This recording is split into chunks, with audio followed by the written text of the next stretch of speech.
We celebrate a day of peace, a day of harmony. Hello and welcome to How to Fix It. Well, here we are, December has come and almost gone, and it's Christmas. And you know what that means. The new Star Wars movie is out. And it's good. And even if it wasn't that good, we can all sleep soundly knowing that it wouldn't have been the worst thing to bear the Star Wars name. I'm sure you can all guess what's coming next. It's Christmas. I'm talking about Star Wars. It's the Star Wars Holiday Special. No, Michael, you can't do this. By my calculations, if you review this, you'll be driven to complete insanity. Did you compensate for Before Dishonor? Oh, no, I forgot. Give me a second. Oh, yeah, go ahead. You are well past insanity. Anyway, yeah, the Star Wars Holiday Special, which was so bad that it was only aired once in 1978 and only exists today thanks to the foresight of nerds in 1978, recording it so that jerks on the internet could make fun of it 30 years later. So, is it really as bad as everyone says? Probably, but let's take a look at it anyway. We celebrate a day of peace. The movie starts out with Han and Chewie escaping from danger in space, while Chewbacca's family is missing him because he isn't home for their Life Day celebration. Not that they tell us that, I just know that because I've read the Wikipedia article. Chewie's family seriously just talks without subtitles in Shriwook for the entire movie. Yes, I know what the Wookiee language is called. Chewbacca's son Lumpy annoys the crap out of his grandfather Itchy, who puts on some sort of holographic Cirque du Soleil for him, which keeps the kid busy. Then he goes to help his mother Mala with chores as Grandpa sits on the couch doing nothing, as Chewbacca's wife tries to find out when Chewbacca will be returning home. They end up calling Luke, who is busy working with R2. They explain their issue, that Chewbacca hasn't arrived yet, and Luke expresses concern that he hasn't arrived, as the Falcon left on schedule and should have arrived already. He tells them that Chewie's probably fine, and Han and Chewie just got held up, but will be home for the holidays. Mala and Itchy are still concerned and sad, so they decide to check their communications and find that the Imperials are hanging around a local trade post manned by Art Carney. Wait a minute. Just give me a little time to drink this whole thing in. Anyway, he gives them a coded message saying that Han and Chewie are on their way, and then Mala watches a cooking show run by Harvey Korman in drag? Whoa, now this is good old-fashioned nightmare fuel. Oh, Jesus Christ. After that, Art Carney comes back to give Itchy a VR chair loaded with... There's really no good way of putting this. He gives him porn. Art Carney gives an elderly Wookiee porn. I mean, what the hell else is it supposed to be? There's a brief interlude with Leia and C-3PO where they contact Mala and ask for Han and Chewie, who of course aren't there yet. You know, you'd think Luke would have contacted her and said that Han and Chewie might be in trouble, but I guess he was kind of busy with that engine fire. Art Carney comes to the screen and says that he's a member of the Rebellion and a friend to the Alliance, so he'll keep the Wookiee safe until Chewie gets there. Han and Chewie escape from the Imperial Patrol and fly towards Kashyyyk, but they have to land a long way from Chewie's place because of the Imperial activity on the planet. Then the Imperials show up looking for Chewbacca since, you know, he's kind of a terrorist since he helped blow up the Death Star, and Art Carney tries to distract the Imperials with a Jefferson Starship video. Which is really good, actually.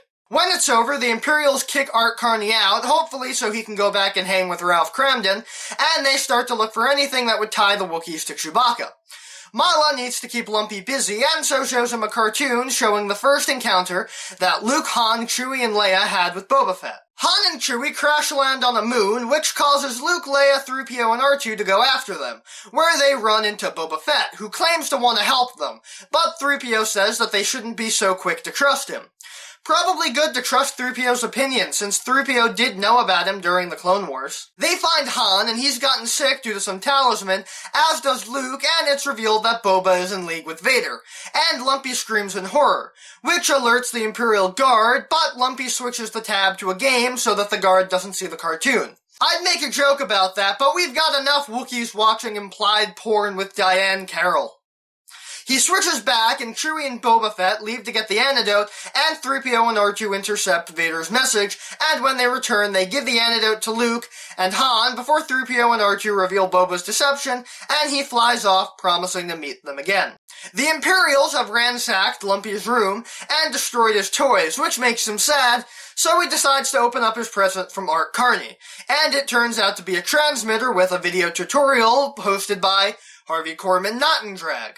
After that, the Imperials keep checking over the place before a show goes on the view screen called Life on Tatooine, where the narrator says that it's required viewing for Imperial forces, so they stop what they're doing to watch it. And what we get is B. Arthur as a bartender at the Mos Eisley Cantina, as Figrin Dan and the Modal Nodes play their famous songs from the wonderful genre of jizz.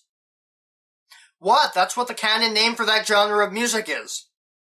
Anyway, a patron, played by Harvey Korman, starts to hit on B. Arthur, and they find out that the Imperials are imposing a curfew on Tatooine, so everyone has to go. No one wants to leave, so B. Arthur gets rid of them the only way she can, by singing. I don't know about you, but that would get me to leave. Everyone clears out and the video ends. The Imperials are interrupted by a transmission telling them to return to base, which was sent by Lumpy, and a few of the Imperials leave, saying to the remaining one to be on the lookout for Chewbacca since he might be one of the rebels. After they leave, Lumpy continues the message, and the Stormtrooper finds out his trick and smashes the transmitter. Lumpy runs outside, chased by the trooper, but happens to get out there just as Han and Chewie arrive. Han neutralizes the trooper by knocking him off the ledge, and the three return inside.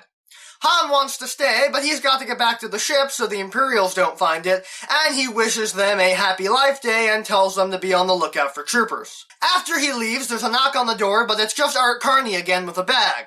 An Imperial officer shows up on the view screen asking about the trooper that Han pushed off the ledge, and Art tells him that after the other Imperials left, the trooper stole food from the Wookiees, robbed him, and then went AWOL. The Imperials believe him and decide to send out a search party, and the family thanks Art and he wishes them a happy life day and says, "May the Force be with them."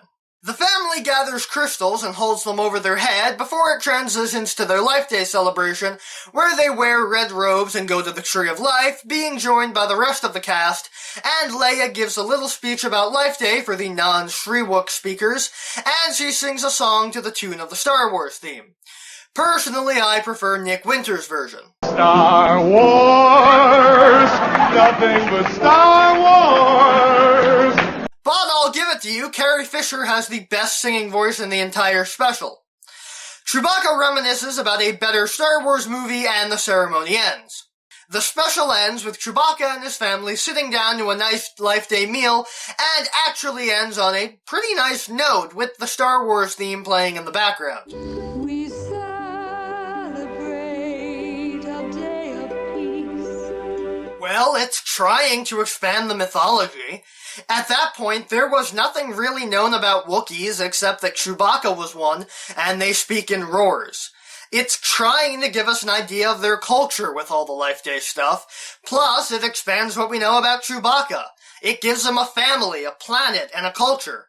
It's actually a really good idea. It was just the execution that was done poorly. Plus, the Jefferson Starship video is actually pretty damn good. It's also nice to see that they did actually get the entire original cast. And I'll admit, while Art Carney was kind of a silly choice, the character was interesting and, according to the internet, based on Lucas's early concepts of Lando Calrissian, who is an awesome character. So Art Carney gets a pass. Plus, I really liked him on The Honeymooners. Another good point is the song Leia sings at the end. Like I said, she has the best voice in the whole movie. The song is a little cheesy, but hey, it's better than B. Arthur's song. And I have nothing against B. Arthur, I just think it was a lousy song. And, well, at least the special isn't pointless. It does something for the canon, despite it most likely being non-canon now. But that's about all the good I can say about it. We celebrate a day of peace. This was definitely not made on the budget that the movie had. I mean, the makeup on Mark Hamill is definitely evidence of that. I know that he was in a car accident and his face was pretty scarred, but my Luke Skywalker figure looks more like Mark Hamill than he does. With the right makeup, he could have at least looked human. Plus, the Wookiee suits for every other Wookiee that isn't Chewbacca just looks weird and wrong to me.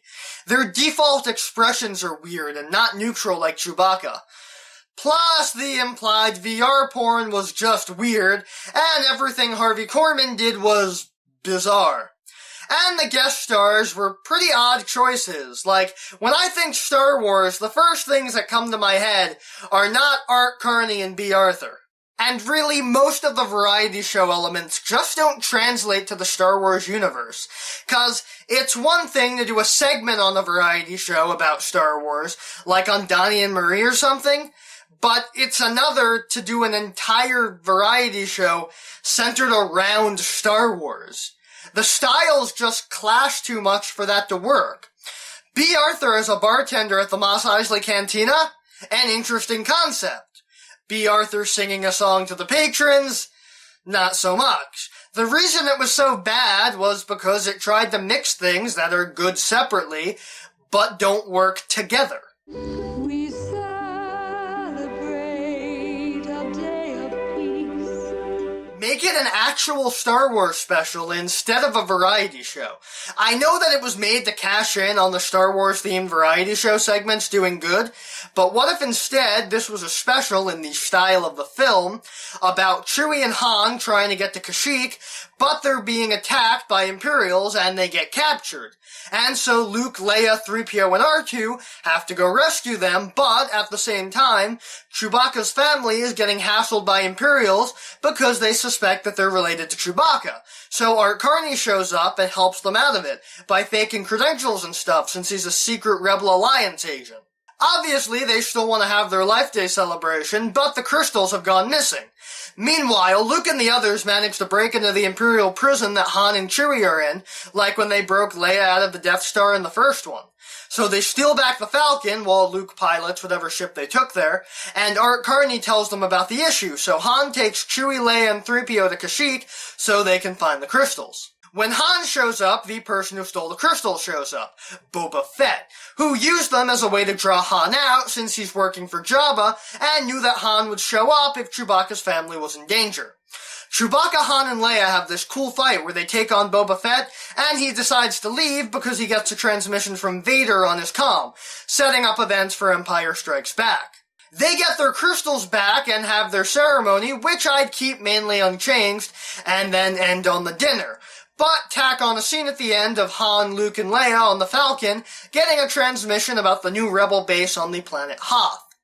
Hey, it's not perfect, but I think it's better than what we got. The Star Wars Holiday Special. And that was the Star Wars Holiday Special. Was it good? Hell no! It was bizarre, weird, and cheesy, but it had potential that was dashed because of the way it was made. Plus, production was hectic, and while Lucas had some involvement, it was ultimately out of his hands because he was working on a better Star Wars movie. The biggest burning question is, was it worth preempting Wonder Woman and the Incredible Hulk for? No, because at least the Hulk and Wonder Woman are good shows. This was one of the weirdest things to ever bear the Star Wars name, and I can see why it was never rebroadcast or released on home video. No one in their right mind would ever pay money to see that. Though I do kind of want a Kenner figure of Art Carney's character. Anyway, I'm glad that's over, and I'm happy that I looked at this now, because I won't have any bad Christmas movie hanging over my head next year. Hey, so, this just materialized on the front porch. What is it? I would assume it's a gift for you. It, sounds like a DVD. Ooh, maybe it's that copy of Glass House I've been waiting for. Toss it over.